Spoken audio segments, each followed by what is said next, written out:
এবং সেই রায়ের ভিতরে কোথাও কোনো সাক্ষী সুনির্দিষ্টভাবে কিছু না বলার পরেও তৎকালীন 111 সরকার ষড়যন্ত্রমূলকভাবে এই রায়টি দিয়েছে। ফখরুদ্দিন মঈনুদ্দিনের সময় থেকে শুরু করে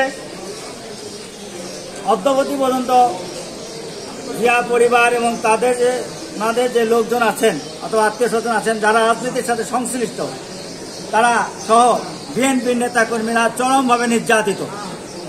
শহীদ প্রেসিডেন্ট জিয়াউর রহমান এই দেশে যখন স্বাধীনতা ঘোষণা দেওয়ার লোক ছিল না, সবাই ভারতে পালিয়ে গেল, তখন উনি যেমন স্বাধীনতা ঘোষণা দিয়েছিলেন, এমনি করে ৭৫-এর পরে দেশে যখন একটা অগণতান্ত্রিক পরিস্থিতি সৃষ্টি হয় তখন উনি এই দেশে গণতন্ত্র প্রতিষ্ঠা করেন এবং একটা সুশাসন প্রতিষ্ঠা করেছিলেন।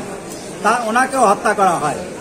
এমনিভাবে 111-এর সময় ভারপ্রাপ্ত চেয়ারম্যান জনাব তারেক রহমান এবং ম্যাডাম দুজন জেল খেটেছেন। ভারপ্রাপ্ত চেয়ারম্যান তারেক রহমানকে নির্মমভাবে নির্যাতন করা হয়েছে।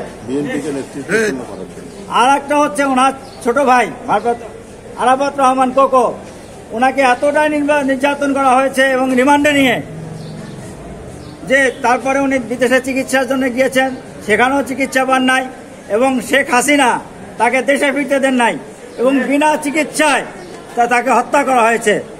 এটাই আজকে দেখবেন যে আবারও জিয়া পরিবারের বিরুদ্ধে ষড়যন্ত্র শুরু হয়েছে।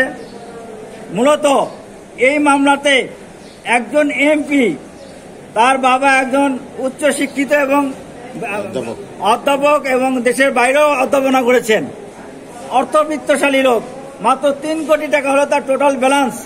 তার ভিতরেও একতরফাভাবে একটা মামলা করে 2টা মামলাতে রায় দিয়ে দিল।